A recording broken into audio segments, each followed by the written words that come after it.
अब यह जो डायग्राम देख रहे हैं, इस डायग्राम को निर्देशांक तल कहा जाता है। ठीक है, इस डायग्राम को निर्देशांक तल कहा जाता है और यह आपका निर्देशांक तल दो अक्षों से मिलकर बना होता है। पहला अक्ष आपका है y अक्ष, ठीक है, और दूसरा जो है आपका x अक्ष। यानी कि यह जो खड़ी रेखा है इसे हम लोग y अक्ष कहते हैं और आपका यह जो बेड़ी रेखा है इसे हम लोग x अक्ष कहते हैं। ठीक है, अब देखिएगा इस y अक्ष को एक और नाम से जानते हैं, उसका नाम है आपका ऊर्ध्वातल, और x अक्ष को क्षैतिज तल के भी नाम से जाना जाता है।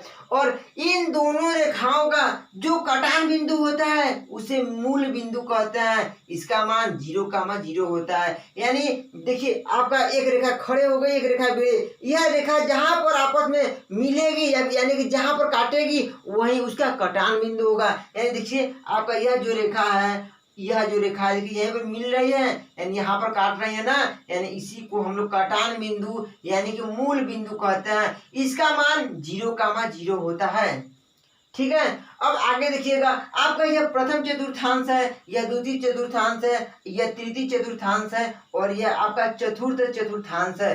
प्रथम चतुर्थांश में प्लस होता है, ठीक है, दोनों प्लस होता है, और द्वितीय चतुर्थांश में एक माइनस एक प्लस होता है, और तृतीय में दोनों माइनस होता है, और चतुर्थ में एक प्लस एक माइनस होता है।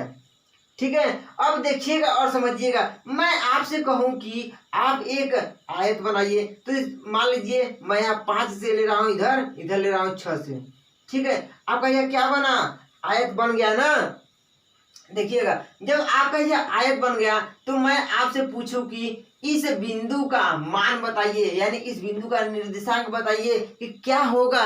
तो क्या होगा, देखिए तो सबसे पहले जो x अक्ष पे चली जाती है हम लोग उसको लिखते हैं। तो देखिए x अक्ष आपका यह वाला है, तो x अक्ष पे कितना है, 5 है ना, तो लिखिए 5 कामा, और y अक्ष पे कितना है, देखिए y अक्ष पे कितना ऊपर है, 6 तक है ना, तो लिखिए 6, यानी 5,6। ध्यान में रखिएगा आप लोग इस बात को कि जब भी आप लिखेंगे सबसे पहले x का मान लिखेंगे, फिर उसके बाद y का मान लिखेंगे। ठीक है, यहाँ तक आपको ध्यान में रखना होगा, क्योंकि इसी बात को आप ध्यान में रखे रहेंगे तो आप क्वेश्चन को आसानी से सॉल्व कर लेंगे। यानी आपका बेसिक यही है। ठीक है ना, यानी जब भी आप क्वेश्चन में लिखेंगे तो सबसे पहले x का मान लिखेंगे, फिर आप y का मान लिखेंगे। आ गया समझ में। यानी कि अगर मैं आपसे कह दूं कि इधर आप एक वर्ग बनाइए, क्या बनाइए, वर्ग बनाइए, तो क्या होगा, देखिए ये टेढ़ा हो गया।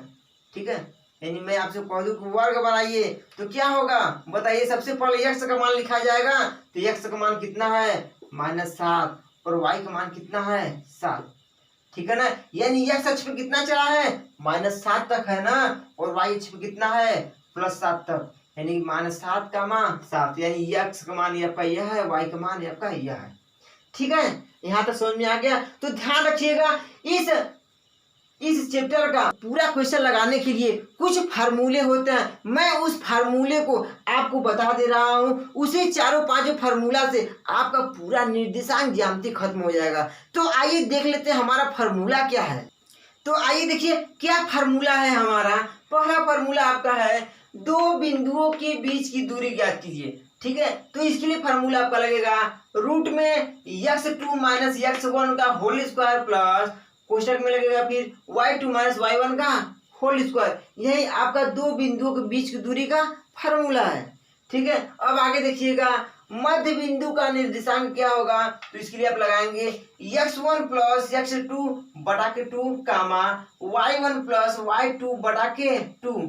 ठीक है, जब भी कभी भी आपसे प्रश्न में कह देगा कि मध्य बिंदु ज्ञात कीजिए तो आप यही फार्मूला यूज करेंगे।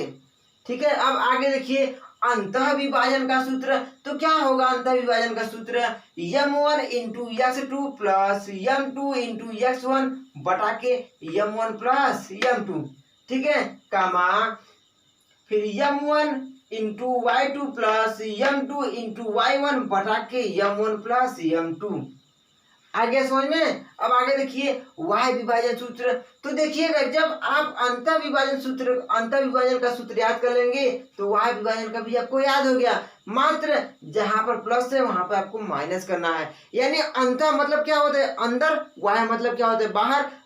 ठीक है। यानी कि जिससे मान लीजिए आपके पास 2 रुपया है, अगर कोई आपसे 1 रुपया मांग ले तो आपका क्या हुआ, आपके जेब से बाहर चला गया ना, यानी आपके पास से घट गया। इसलिए जब भी आपसे वाह कहेगा तो आप माइनस लगाएंगे, और अंतः कहेगा तो यानी अंदर, यानी आप कोई पैसा दे रहा है यानी आपके जेब के अंदर आ रहा है ना, यानी अंतः में प्लस वाह में माइनस होगा। ठीक है। अब देखिएगा वो अगला है आपका त्रिभुज का क्षेत्रफल। तो इसके लिए फॉर्मूला लगाएंगे 1/2 बड़का कोष्ठक x1, फिर छोटे कोष्ठक में लिखेंगे y2 minus y3 plus x2, फिर कोष्ठक में लिखेंगे y3 माइनस y1 कोष्ठक बंद, फिर प्लस x3, फिर y1 माइनस y2 कोष्ठक बंद। ठीक है। अब देखिएगा इसको याद कैसे करेंगे हम लोग, मैं आपको सिंपल और आसान तरीके से बता रहा हूं। तो देखिए त्रिभुज का क्षेत्रफल जब भी आपसे कह देगा तो आप सबसे पहले 1/2 लिख लीजिएगा, लिख लिए, फिर उसके बाद बड़का कोष्ठक का चिन्ह लगाकर लिखिए x1, फिर के कोष्ठक में 23, यानी 23 का मतलब क्या हुआ y2 माइनस y3, ठीक है, फिर कोष्ठक बंद x2, फिर 31 का मतलब क्या हुआ y3 माइनस y1 कोष्ठक बंद, फिर प्लस x3, फिर 12 यानी y1 माइनस y2। यानी कैसे याद करेंगे, देखिए कोष्ठक के बाहर लिखिएगा x1 x2 x3 सब प्लस में हो गया, कोष्ठक के अंदर लिखिएगा क्या लिखेंगे 23 31 12। आ गया समझ में दोस्तों। तो इसी प्रकार से आप फार्मूला याद कर लीजिएगा, और आपका यही फार्मूला है। तो अब आइए हम लोग इसी फार्मूले पे बारी बारी से कुछ इंपॉर्टेंट क्वेश्चन को भी सॉल्व कर लेते हैं। तो आइए देखिए आपका पहला क्वेश्चन क्या है। आपका पहला क्वेश्चन यह है कि निम्नलिखित बिंदु युग्मों के बीच की दूरी ज्ञात कीजिए। यानी आपको 2 बिंदु दिया है, एक बिंदु यह है, एक बिंदु यह, इन्हीं दोनों बिंदु के बीच की दूरी ज्ञात करना है। तो देखिए कैसे होगा, तो ध्यान दीजिएगा, मान लीजिए आपका बिंदु एक यह है 4,3 और दूसरा बिंदु आपका है 2,5। हम लोग सबसे पहले इस ए को हल सॉल्व कर रहे हैं। ठीक है। तो यानी कि आपका एक बिंदु यह होगा, एक बिंदु यह, इन्हीं दोनों बिंदुओं, ठीक है, आपका एक बिंदु यहाँ हो गया, एक बिंदु यहाँ पर, इन्हीं दोनों बिंदुओं को मिलाने वाली जो रेखा है, ठीक है, इस रेखा के बीच की दूरी ज्ञात करना है। यानी यहाँ से यहाँ तक की जो बीच की दूरी है, यह दूरी कितनी है यह हमें बताना है। तो आइए देखते हैं कैसे होगा। तो अभी अभी मैंने आपको पीछे बताया है कि क्या 2 बिंदुओं के बीच की दूरी फार्मूला अभी अभी मैंने आपको क्या बताया, यही ना मैंने आपको बताया कि रूट में x2 माइनस x1 का whole square plus y2 minus y1 का होल स्क्वायर। यहाँ तक तो समझ में आ गया ना। अब क्या करेंगे आप, यह जो 2 बिंदु दिया है इसको आप मानिए, क्या मानेंगे, जो पहला होगा वह x होगा, जो दूसरा होगा आपका y होगा। ठीक है। इधर से मानिए, इधर से नहीं, इधर से मानिए तो समझ में आएगा अच्छे से। देखिए आपका यह जो पहला होगा यह क्या होगा x1, ये क्या होगा x1 हो गया, यह हो गया आपका y1। ठीक है। आपका यह होगा x2 और होगा आपका y2। यह 2 क्यों लगा यहाँ पर, 1 क्यों लगा, इसलिए कि एक बिंदु यहाँ पर है, एक बिंदु यहाँ पर, तो हम लोग इसमें x1 y मान ले रहे हैं, इसमें मान ले रहे हैं x2 y2। अगर मान लीजिए अगर यहीं पर एक बिंदु और दे देता 2,3, तो इसको आप क्या मानते x3 y3। यानी जितना बिंदु रहेगा उतना आप यहाँ पर संख्या बढ़ाते जाएंगे। ठीक है। बट आपका यहाँ पर 2 बिंदु है तो आप यहाँ तक मान लिए। अब देखिएगा इसके आगे तो क्या करेंगे आप, इसी मान को इसी फार्मूला में रख दीजिए तो क्या होगा बताइए। तो क्या होगा आपका x2 का मान कितना दिया है 2, माइनस x1 का मान कितना है 4 का होल स्क्वायर प्लस y2 का मान कितना है 5 माइनस y1 का मान कितना है 3।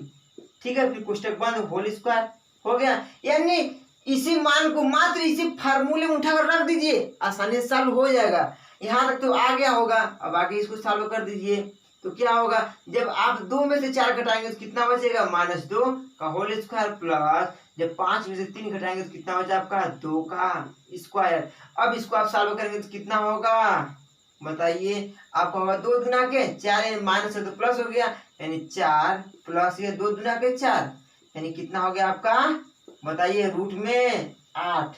यानी यहाँ तक तो आ गया। अब इसको आप बाहर निकालेंगे तो कितना हो जाएगा आपका 2 रूट में 2। अब यहाँ आप ध्यान रखिएगा, यह आंसर आपका इकाई या मात्रक। क्या होगा? इकाई या मात्रक। यही दोनों आप यूनिट लिखेंगे। जिस प्रकार से आप मेंसुरेशन में कोई लंबाई आती है तो उसको क्या लिखते हैं आप? सेमी या मीटर। ठीक है, तो इसी प्रकार से आप इसका मात्रक क्या लिखेंगे? इकाई या मात्रक। ठीक है, यानी आपको यह लिखना जरूरी है एक तरह से मानिए। यानी आपको लिखना होगा दो बिंदु के बीच की दूरी जब आप निकालेंगे तो आपको आंसर लिखना होगा इकाई या मात्रक। यानी आपका यह कितना आंसर आ गया? 2√2 इकाई कहिए या फिर 2√2 मात्रक कहिए। आ गया दोस्तों समझ में? तो ठीक इसी प्रकार से आप अगला भी क्वेश्चन को देख लीजिए। तो आइए देखिए आपका अगला क्वेश्चन क्या है। आपका अगला क्वेश्चन यह है कि बिंदुओं -3,4 और 6,2 को मिलाने वाले रेखाखंड के मध्य बिंदु का निर्देशांक ज्ञात कीजिए। यानी कहने का मतलब आपका एक बिंदु दिया है, कितना है आपका? यह दो बिंदु है। ठीक है, एक बिंदु का मान दिया है आपका -3,4 और दूसरे बिंदु का मान दिया आपका 6,2। यानी इन दोनों बिंदुओं को यह जो रेखा मिला रही है इस रेखा का मध्य बिंदु का निर्देशांक है। मध्य बिंदु इधर कहीं होगा तो इसका निर्देशांक क्या होगा वही आपको बताना है। ठीक है, तो कैसे बताएंगे आप? सबसे पहले इसको मानिए तो क्या मानेंगे? x1 y1 x2 और y2 मान लिए। अब इसका क्या करेंगे आप बताइए? फार्मूला अभी भी मैंने पीछे क्या बताया कि दो बिंदुओं के बीच की दूरी, बिंदुओं के बीच की दूरी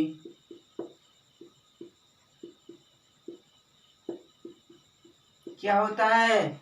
x1 प्लस x2 बटा के 2 कामा y1 प्लस y2 बटा के 2।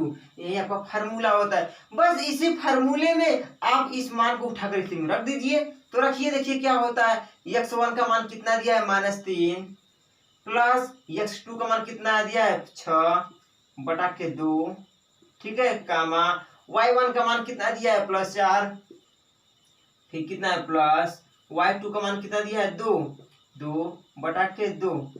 ठीक है, यानी यह जो मान है x1 y1 x2 y2 का इसी फार्मूले में उठाकर रख दीजिए। अब देखिएगा आगे क्या होगा, इसको सॉल्व कर दीजिए तो कितना हो जाएगा? जब आप 6 में से 3 घटाएंगे तो आपको हो गया 3 बटा के 2 कामा ये 4 2 6 बटा के 2। ठीक है, इसको काट दीजिए तो कितना हो जाएगा? 3 बार में यानी आपका हो गया 3 बटा के 2 कामा 3। यानी आपका इसका जो मध्य बिंदु का निर्देशांक निकला कितना निकला आपका? 3 बटा के 2 कामा 3। ठीक है, जो आपका मध्य बिंदु है इसका निर्देशांक निकल गया 3 बटा के 2 कामा 3। यही आपका क्या होगा? आंसर। बताइए कितना सिंपल और आसान था कि नहीं था ना? बस समझने की बात है। तो दोस्तों अब आइए अब हम लोग कुछ और क्वेश्चन को सॉल्व कर लेते हैं। तो आइए देख लेते हैं अगला क्वेश्चन भी क्या है आपका। उस बिंदु के निर्देशांक बताइए जो निम्न बिंदुओं से खींची जाने वाली रेखाखंड को दिए हुए अनुपात में वाह्यतः विभाजित करता है। ध्यान दीजिएगा यहाँ पर क्या कहा है? वाह्यतः। ठीक है, अब देखिएगा आपका दे दिया है बिंदु 3,4 तथा -6,2 और अनुपात में दिया है 3:2। तो देखिए अंतर विभाजन और वाह्य विभाजन का फॉर्मूला क्या होता है पर इसको देखिए। तो वाह्य विभाजन का फॉर्मूला क्या होता है? वाह्य विभाजन के लिए फॉर्मूला आपका होता है m1 x2 plus m2 x1 बटा के m1 प्लस m2। ठीक है, आगे देखिए क्या होगा? प्लस कामा m1 y2 plus m2 y1 बटा के m1 प्लस m2। ठीक है, आपका यही क्या होता है? फार्मूला होता है। अब देखिए क्या करेंगे आप? इसमें यह जो मान दिया इसको मान लीजिए x1 y1 x2 y2 मान लिए। और ये जो आपका अनुपात होता है यह आपका m1 और m2 का मान होता है। ठीक है ना? अब इसी मान को उठाकर इसमें रख दीजिए। तो रखिए, देखिए क्या होता है आपका? m1 का मान कितना दिया है? 3 गुणे x2 का मान कितना दिया है आपका? -6 हो गया प्लस m2 का मान कितना दिया है? 2 गुणे x1 का मान दिया है 3। ठीक है, बटा के m1 प्लस m2 यानी m1 प्लस m2 इसका मतलब क्या हुआ? 3 + 2 कामा m1 का मान कितना दिया है 3 गुणे y2 का मान कितना दिया है 2 प्लस m2 का मान कितना दिया है 2 गुणे y1 का मान कितना दिया है 4 बटा के m1 का मान कितना दिया है 3 प्लस m2 का मान कितना दिया है 2। ठीक है दोस्तों, यहाँ तक तो समझ में आ गया ना। अब इसके आगे इसको सॉल्व कर दीजिए, आपका आंसर आ जाएगा। तो क्या होगा अब आगे देखिए, 6 18 कितना हो गया -18 प्लस 3 दूना के 6 बटा के 3 2 5 ना।